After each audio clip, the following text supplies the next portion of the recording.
Hello and welcome back to study with Saurabh YouTube channel. आज के इस वीडियो में हम बिहार विधानसभा सचिवालय के अंतर्गत दो पोस्ट आई है, एएस और एसीटी की। ऐसे तो कई सारे नोटिफिकेशंस आए थे, जिनमें एएस और एसीटी है उसमें आपको मेंस में आंसर राइटिंग करनी है। मेंस जो होगा वो डिस्क्रिप्टिव होगा, तो आखिर आपको जो मेंस में आंसर राइटिंग करनी है तो एक अच्छा उत्तर आप कैसे लिख सकते हो, इस पे हम चर्चा करेंगे।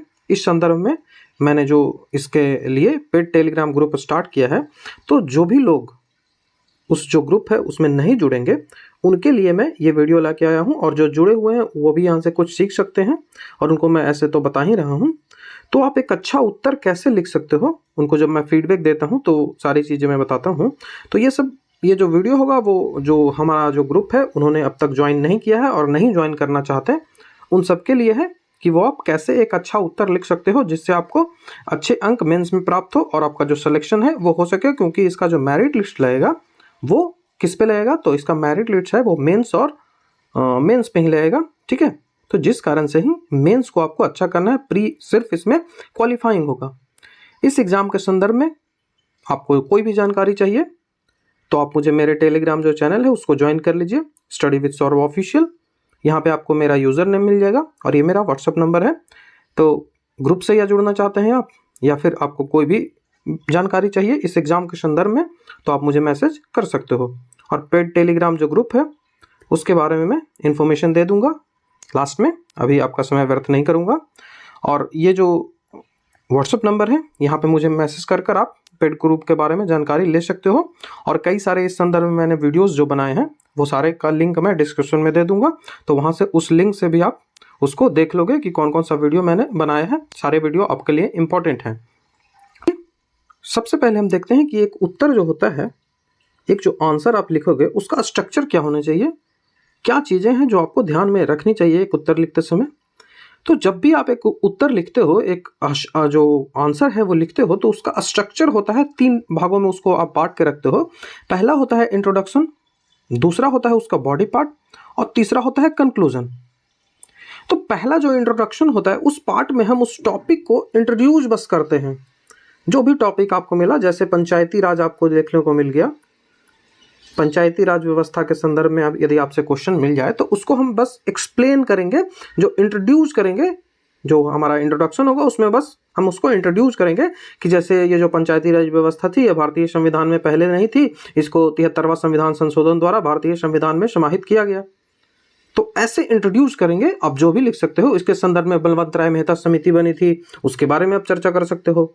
तो इंट्रोड्यूस बस थोड़ा सा एक बेसिक आइडिया, जो जनरल आइडिया है वो देना चाहिए आपके आंसर के बारे में।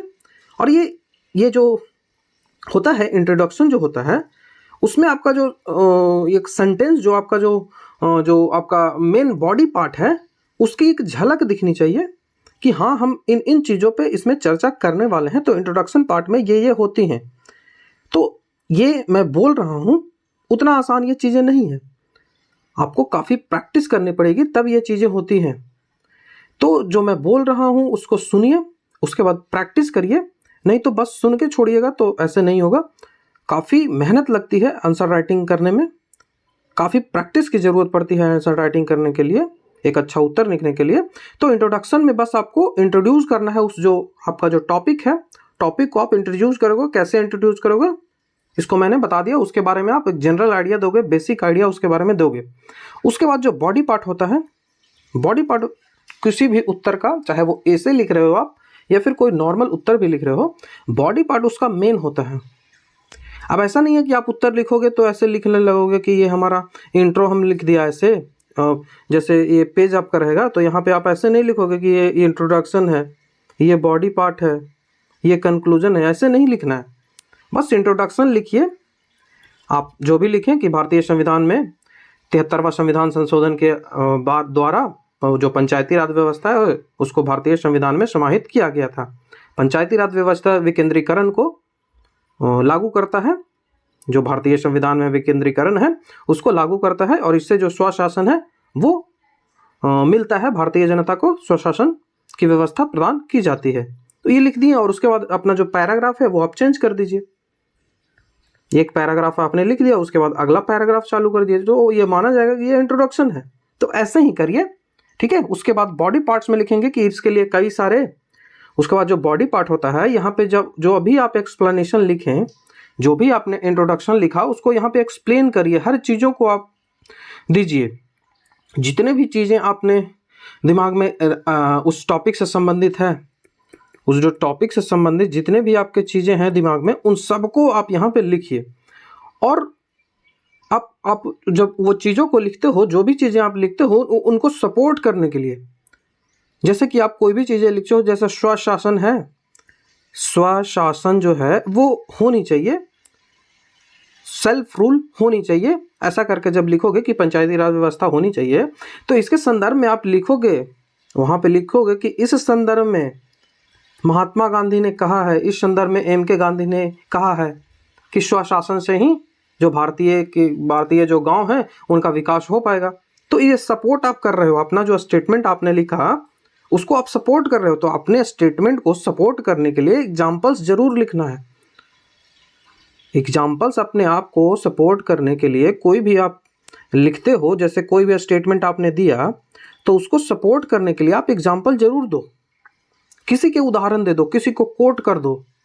तो ये चीज़ें जब ये जो इतनी नॉर्मल नहीं है, जितना मैं बोल रहा हूँ उतना नॉर्मल नहीं है, इसको आपको काफ़ी प्रैक्टिस करनी पड़ेगी, काफ़ी चीज़ों को पढ़ना पड़ेगा, तब आप ऐसा कर सकते हो। ठीक है। और ये बॉडी पार्ट होता है, ये कई सारे पैराग्राफों में आप लिख सकते हो, लेकिन हमारे पास सीमाएं हैं। ये इंट्रोडक्शन हो गया, ये बॉडी पार्ट हो गया और ये कंक्लूजन हो गया। लेकिन चूंकि हमारे पास शब्द सीमा है, आई थिंक मेरे हिसाब से 150 शब्द से ज़्यादा नहीं पूछा जाएगा। आपके मेंस में कोई भी आंसर राइटिंग जो होगा वो मैक्सिमम 150 शब्द का ही पूछा जाएगा। तो यहाँ सीमाएं हो जाती है, तो 1-2 पैराग्राफ ही लिखोगे, उतना में जो आपका वर्ड लिमिट है वो पूरा हो जाएगा। लेकिन जो यदि आप बीपीएससी कर रहे हो या यूपीएससी कर रहे हो तो वहाँ पे 1200 शब्द के लिखने पड़ते हैं, 1200 शब्द, 1500 शब्द के वहाँ ऐसे होते हैं आंसर राइटिंग लिखने पड़ते हैं। तो उन सबों के लिए आपको कई सारे पैराग्राफ यहाँ पे आप कर सकते हो, जोड़ सकते हो। लेकिन हमारा जो उत्तर है वो आई थिंक 2 पैराग्राफ या 3 पैराग्राफ में बहुत ज़्यादा हो जाएगा, उतना में 150 वर्ड है वो ख़त्म हो जाएगा। ठीक है। उसके बाद आता है कंक्लूजन पार्ट, जो कि आपका उत्तर है उसका लास्ट पार्ट होगा, उसका आपको कंक्लूड करना होगा हर चीज़ों को। तो यहाँ पे आप समराइज़ करोगे कि कौन कौन सी चीज़ें आपने लिखी, उन सबको समराइज करोगे, उनके बारे में आइडिया दोगे। और उसके बाद यदि वो टॉपिक कुछ, जैसे पंचायती राज को हमने एग्जांपल लिया था, तो जैसे वो पंचायती राज जैसे ही जुड़ा हुआ है, तो इसमें हम देंगे कि और कौन कौन से जो स्टेप्स हैं वो गवर्नमेंट को उठाने चाहिए, जिससे पंचायती राज व्यवस्था को और सुगम बनाया जा सके, इसको और पारदर्शी बनाया जा सके, और इसमें जो घूस चलता है, इसमें जो क्या उसको बोलेंगे करप्शन है, उन सबको कैसे हम खत्म करें, क्या क्या इसमें और ऐड किया जाना चाहिए, जैसे स्वशासन की जो व्यवस्था है वो बढ़ सके और लोकतंत्र जो है वो मजबूत हो सके, डिसेंट्रलाइजेशन है उसकी जो दायरा है उसको बढ़ाया जा सके। तो ये सब चीज़ें हम कंक्लूजन में लिखेंगे। ठीक है। तो इस तरह से एक जो आंसर है उसका स्ट्रक्चर होना चाहिए। लेकिन आंसर लिखने से पहले आपको कुछ तो करना पड़ेगा। तो आंसर लिखने से पहले आपको एक जनरल प्रिपरेशन है वो करनी पड़ेगी, आपको एक तैयारी करनी पड़ेगी कि कैसे आप आंसर लिखोगे। जैसे कोई भी टॉपिक है, पंचायती राज आपको दे दिया गया, पंचायती राज आपको दे दिया गया कि इस पे आपको लिखना है, तो इसको सबसे पहले आपको करना है कि इस पे प्रिपरेशन करना है। उसको प्रिपरेशन आप कैसे करोगे, तो इसके लिए आप किताबें पढ़ोगे, उस टॉपिक के बारे में पढ़ोगे, उस पे ऑब्जर्वेशन करोगे, आप उस टॉपिक को पढ़ोगे, उसको ऑब्जर्व करोगे कि यहाँ जो स्थितियां हैं वो कैसी बन रही है। तो ये आपकी जनरल प्रिपरेशन है। ठीक है। उसके बाद आपको उसको डिफाइन करना है सब्जेक्ट को, कि सब्जेक्ट के तहत हम कौन कौन सी चीज़ें हैं वो लिखेंगे, सब्जेक्ट के तहत हम कौन कौन सी चीज़ें लिखेंगे, क्या क्या हमको यहाँ पे ऐड करना है, उन सबको आप डिफाइन करोगे। मटेरियल कलेक्शन है वो ज़रूरी होता है कि आप कैसे पढ़ोगे। तो सब्जेक्ट को जब भी लिखते हो, जैसे कोई भी किताब आपने उठा लिया, एनसीईआरटी उठाया, तो वहाँ से आपको कलेक्ट करना है कि कौन कौन से जो पॉइंट्स हैं उनको हमको लिखना है। तो उन पॉइंटों को एक रफ में आप ऐसे ऐसे पॉइंट बनाकर लिख लोगे, जो बुलेट पॉइंट बनते हैं ना, ऐसे करके आप बनाते हो, वैसे करके ही लिख लोगे कि जो पंचायती राज व्यवस्था है वो 72वां संविधान संशोधन है उसके द्वारा भारत में ऐड किया, 73वां संविधान संशोधन है उसके द्वारा ऐड किया गया। पंचायती राज व्यवस्था को जो है वो संवैधानिक जो है वो अधिकार देने का प्रयास जो है वो एमएल सिंघवी समिति के द्वारा किया गया था। भारत सरकार के द्वारा डिसेंट्रलाइजेशन की ओर कदम बढ़ाने के लिए 1957 ईस्वी में भारतीय सरकार के द्वारा बलवंत राय मेहता की अध्यक्षता में एक समिति गठित हुआ, जिस समिति के रिपोर्ट पे राजस्थान के नगौरा में पहली बार जो पंचायती राज के जो व्यवस्था है उसको स्टार्ट किया गया था, लेकिन इसे संवैधानिक स्वरूप नहीं दिया गया था। आगे चलकर कई सारे समितियों का गठन हुआ, जिसमें एमएल सिंघवी समिति हो गए, जेवीके राव समिति हो गए। तो कई सारे समितियां जो जैसे जैसे बनती गई उनको हम यहाँ पॉइंट वाइज सबसे पहले लिखेंगे, और जब आपका पॉइंट तैयार हो जाएगा तो इन्हीं पॉइंट्सों को, जैसे कि आपने पॉइंट्स तैयार कर लिए, ऐसे मान लिया ये इतने पॉइंट आपके तैयार हो गए। पहले तो आप इंट्रोडक्शन लिख दिए, मैंने सिखाया। अब बॉडी पार्ट लिखना है तो इसके लिए कई सारे पैराग्राफ को आप तैयार करके एक रफ पेज में रख लो कि कौन कौन सी चीजें हमको लिखनी है। और यही जो पॉइंट्स आपने लिखे, इन सब पॉइंट्सों को, इन सब पॉइंट्सों को आप पैराग्राफ में उतार दो। 1 2 3 पैराग्राफ से ज्यादा तो नहीं उतरेगा। अब इन्हीं चीजों को आप पैराग्राफ में उतार के लिख दो, और उसके बाद जो चीजें आपने यहाँ लिखी, जो चीजें आपने इंट्रोडक्शन में लिखी, उसको यहाँ पे कंक्लूड कर दो, तो ये कंक्लूजन हो गया। तो इसी तरह से आपको लिखना होता है एक उत्तर, जो कि बोलने के लिए तो काफी आसान है, मैं इतनी आसानी से बोल दे रहा हूं, लेकिन इतना आसान नहीं है। इसमें काफी मेहनत लगेगी आपकी, काफी प्रैक्टिस लगेगी आपकी। तो प्रैक्टिस आप करिए। उसके बाद जब जैसे आप ऐड कर रहे हो, इतना पैराग्राफ आपने लिख लिया, तो ये पैराग्राफ लिखा आपने, तो इसकी अरेंजमेंट क्या होनी चाहिए, इसकी लॉजिकल एक अरेंजमेंट होनी चाहिए आपकी, कि हाँ सबसे पहले हम बलवंत राय मेहता समिति को लिखेंगे, और बलवंत राय मेहता समिति से भी पहले जो सामुदायिक विकास कार्यक्रम चलाया गया, सामुदायिक विकास कार्यक्रम जो 1952 में स्टार्ट किया गया था, उसको लिखेंगे, क्योंकि यही सबसे बड़ी रूपरेखा तैयार करता है। इसी जो रिपोर्ट के अनुसार भारत सरकार ने बलवंत राय मेहता समिति बनाई, और इन्होंने त्रिस्तरीय पंचायती समिति की जो है, पंचायत जो है उसकी व्यवस्था की। आगे चल के फिर द्वितीय स्तरीय व्यवस्था भी सिंधवी करके कोई समिति है, शायद भूल रहा हूँ मैं, मतलब भूल नहीं रहा हूँ, मुझे याद नहीं, अभी नहीं याद आ रहा है, दिमाग में है लेकिन आ नहीं रहा है वोट पे। तो उस तरह से आप ऐसे लिखोगे, हर चीज़ों को आप लिखते चले जाओगे। उसकी लॉजिकल एक अरेंजमेंट होती है, वो आपकी करनी पड़ेगी कि हाँ पहला नंबर पे यही पैराग्राफ आएगा, दूसरा पे यही आएगा, तीसरा पे यही आएगा। अब ऐसा नहीं है कि आप सीधे सीधे पहुंच जाओगे 1985 में जो समिति बनी वो सिंधवी समिति, ऐसा नहीं पहुंच जाओगे। 86 में जेवीके राव से जो समिति बनी वो वहां पहुंच जाओगे, ऐसा नहीं है। सबसे पहले आप 1957 में ही पहुंचोगे, और यहाँ पे बलवंत राय मेहता समिति से ही स्टार्ट कर यहाँ पहुंचोगे। तो एक लॉजिकल अरेंजमेंट आपकी जो उत्तर है वो होने चाहिए। और सबसे जो जरूरी बात इसमें होती है, सबसे जो जरूरी उत्तर लिखने में आपकी होती है, कि इन जो तीनों चीजें आप लिखते हो, इंट्रोडक्शन, बॉडी, कंक्लूजन, ये इंटरकनेक्टेड होना चाहिए, एक दूसरे से ये जुड़ा हुआ होना चाहिए, इंटरलिंक्ड होना चाहिए। ये जिस दिन आपके उत्तर में दिखने लगा, उस दिन आपको 90% आपको मार्क्स जरूर मिलेंगे। लेकिन ये इतना आसान नहीं होता है, इसमें सालों लग जाते हैं, तब ये स्किल है आपकी डेवलप होती है। इतनी आसानी तरीके से ये इंटरलिंकिंग नहीं आता है, तो ये सबसे जरूरी होता है। तो इन सब चीज़ों को तो हमने क्लियर कर ही दिया है कि इंट्रोडक्शन आपको लिखना है, कैसे लिखना है वो मैंने बता दिया, उसी चीज़ को यहाँ पे लिखा हुआ है। बॉडी पार्ट्स जो है वो कैसे लिखना है, इसके लिए मैंने आउटलाइन जो तैयार करने को आपको बोला था कि आउटलाइन तैयार करना है, तो ये सब लिख दिया है। उसके बाद कंक्लूजन आपको किस तरह से लिखना है, ये सब मैंने आपको जो बता दिया है कि कौन कौन सी चीज़ें आपको ध्यान रखनी है। ठीक है, समराइज करना होता है आर्गूमेंट को, अपना एग्जाम्पल्स देने जरूरी होते हैं। बाकी हम इनके बारे में देखिए, एक लिखते जो एक तरीका है, जो कौन कौन सी चीज़ें आपको यहाँ ध्यान रखने की ज़रूरत है, उन सबको मैंने यहाँ पे लिख दिया है। जब भी आप एक उत्तर लिखिए, जब भी आप आंसर लिखते हो, तो 5-6 चीज़ें हैं जो मैं आपको बता रहा हूँ, वो आपको याद रखना है। सबसे पहला तो क्वेश्चन को आपको अंडरस्टैंड करना बहुत ज़रूरी है कि आखिर क्वेश्चन कह क्या रहा है। ऐसा नहीं है कि गलत आप क्वेश्चन को इंटरप्रेट कर लें। क्वेश्चन को इंटरप्रेट करना काफ़ी अच्छे तरीके से आना चाहिए। इस संदर्भ में एक कथन भी आपको याद रखना है कि understanding A question is half an answer. यदि आप किसी उत्तर को, किसी आप प्रश्न को समझ लेते हो, तो इसका मतलब आप उसके आधे उत्तर को तो पहले ही समझ गए। तो जब आपको कोई भी उत्तर लिखने के लिए दिया जाए, तो उसके कितने भी पार्ट हों, उन सबको आप ट्राई करिए कि हम अच्छे से उसको पढ़ें, अच्छे से उसको समझ पाएं। तो सबसे पहले केयरफुली उसको रीड करिएगा, अच्छे से उसको पढ़िए। इंश्योर करिए कि आप उसको अंडरस्टैंड अच्छे से कर रहे हैं और उनके जो कीवर्ड्स और फ्रेजेज हैं उनको अंडरलाइन करके रखिए कि हाँ आखिर हमको कौन कौन सी चीज़ें हैं यहाँ पे ध्यान रखनी है। तो सबसे पहले आपको क्वेश्चन को समझना ही जरूरी है। जैसे भारतीय संविधान की क्या विशेषताएं हैं, भारतीय संविधान की क्या विशेषताएं हैं, ऐसा कुछ बोल दे तो इसका कीवर्ड है विशेषताएं, कि विशेषताओं पे चर्चा करनी है, वो भी किसकी, तो वो भारतीय संविधान की। तो ये तो छोटा क्वेश्चन था जिस कारण से हमने ऐसे लिख दिया। अब आपसे इसी संदर्भ में जैसे पूछ लिया जाए सवाल कि जीएसटी की प्रमुख विशेषताओं पर बात करें, जो कि पिछले साल 2018 में जो एग्जाम हुआ था 2018 में, उसका क्वेश्चन तो नहीं मिल पाया है, लेकिन उसमें क्या पूछा गया था, तो जीएसटी के बारे में उसमें पूछा गया था। तो जीएसटी की प्रमुख विशेषताएं पूछी गई थी, आपसे 150 वर्ड में लिखना था उनको। तो जीएसटी की प्रमुख विशेषताएं पूछी गई थी। तो इस तरह से आपको टॉपिक को अंडरस्टैंड करना पड़ेगा कि किसको आपको आंसर जो लिखना है वो कैसे लिखना है, आपका जो क्वेश्चन है वो क्या है, उसको अंडरस्टैंड करिए। बेसिक्स यही बात है।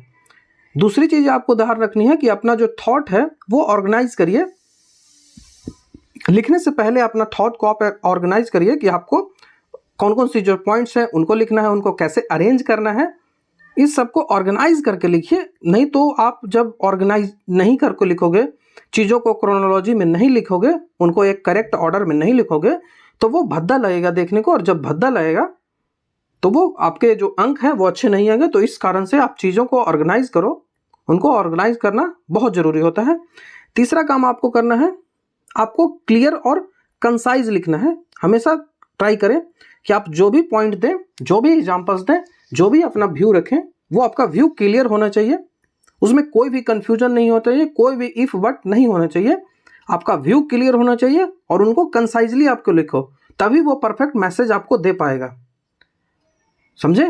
किसी चीज को यदि आप किसी को मैसेज डिलीवर करते हो और वो जैसे तैसे आप डिलीवर करोगे तो वो क्लियरली कैसे उसको इंटरप्रेट कर पाएगा। तो इसके लिए जरूरी है कि आप मैसेज को क्लियरली दो और उसको कंसाइज में, जो छोटे दो, ठीक है, कंसाइज दो, उसको बिना मतलब का बड़ा मत करते जाओ, इलोंगेट मत करते जाओ। तो दूसरी बात आपको याद रखनी है, अपना जो आंसर लिखेंगे, अपने जो थॉट्स आप देंगे वो क्लियर होने चाहिए और कंसाइज होने चाहिए आपके आंसर। तीसरी बात है जो मैंने आपको बता दिया ऑलरेडी, जब भी आप कोई अपना स्टेटमेंट लिखें, जब भी आप कोई अपना स्टेटमेंट लिखें तो उसको सपोर्ट जरूर करिए एग्जाम्पल से। जैसा कि मैंने बताया कि भारतीय जो पंचायती राज व्यवस्था है वो विकेंद्रीकरण की ओर बढ़ता है, डिसेंट्रलाइजेशन की ओर बढ़ता है। तो आप यहाँ पे सपोर्ट दीजिए कि इस संदर्भ में गांधी जी के क्या विचार थे, या फिर कोई और जो नेता है, कोई और जो सोशोलॉजिस्ट हैं, उनके यदि कुछ विचार आपको मिलते हैं उनको आप वहाँ पे दीजिए। तो जब भी कुछ लिखें तो वो सपोर्ट आप देखें। जैसे आप पढ़ रहे हैं कि भारत में धन का जो ड्रेनेज होता था, ड्रेनेज थ्योरी ऑफ वेल्थ, इनको आप पढ़ रहे हैं दादा भाई नौरोजी वाली, या फिर कोई पूरा ब्रिटिश वाली, कि कैसे ब्रिटिशों ने भारत से लूटा, तो ड्रेनेज थ्योरी आप पढ़ रहे हैं। तो ड्रेनेज थ्योरी जैसे ही आप पढ़ रहे हैं तो उसको जब लिखोगे आप, तो वहाँ पे सपोर्ट करने के लिए आपको लिखना एकदम जरूरी है। आप लिख दोगे तो आपका इंप्रेशन बढ़ता है उत्तर लिखने में। तो वहाँ पे आप सपोर्ट करने के लिए क्या लिखोगे कि जो दादा भाई नौरोजी ने है, उन्होंने poverty and British rule in India जो किताब है उसमें इस बारे में चर्चा की है। और आगे चलकर सर सैयद अहमद खान ने भी इस संदर्भ में है जो चर्चा की है और बताया है कि कैसे भारत से जो रुपये हैं वो अंग्रेज जाते थे और अंग्रेज से वही रुपये जो है वो इन्वेस्टमेंट के रूप में भारत आते थे। तो ये स्टेटमेंट, किसी भी कोई भी स्टेटमेंट आप देते हो तो उसको, आर्गूमेंट कोई भी देते हो तो उसको एग्जाम्पल से आप सपोर्ट जरूर करिए, आपके उत्तर को इंप्रेसिव बनाता है। ये आपकी एलिजिबिलिटी जो होनी चाहिए कि आप उसको जो एग्जाम्पल से जो आपका अपना जो पॉइंट्स है उनको सपोर्ट जरूर करें। नेक्स्ट होता है कि रेलिवेंट आपको होना चाहिए, हमेशा रेलिवेंट रहें। जो भी पॉइंट्स लिखें, आपसे पंचायती राज पूछा गया है, पंचायती राज व्यवस्था आपसे पूछा गया है, तो एकदम यहीं पे स्टिक्ट रहें, इससे चिपके हुए रहे। ये जो टॉपिक है इससे चिपके हुए। यहाँ से यदि आप रैम्बल किए, यहाँ से यदि आप रैम्बल किए तो ये आपका जो है वो गड़बड़ हो जाएगा सारी चीज़ें। जहाँ अर्थ है कि टॉपिक से भटकना नहीं है। आपसे पूछा गया है पंचायती राज, तो पंचायती राज्य में ही आपको सीमित रहना है। इससे बाहर यदि चले जाओगे, अब पंचायती राज लिख रहे हो और आप रैम्बल करके कहाँ पहुँच गए, तो डिसेंट्रलाइजेशन की ओर पहुँच गए। जो डिसेंट्रलाइजेशन है जो केंद्रीयकरण विकेंद्रीकरण जो है उसके तरफ पहुंच गए और विकेंद्रीकरण की आपको आप एक्सप्लेन करने लगे, तो ये नहीं, ये गलत मैसेज देगा। तो आपको अपना जो पॉइंट है उस पर रहना है, पंचायती राज को लिखना है, तो बस पंचायती राज पे ही स्ट्रिक्ट रहें।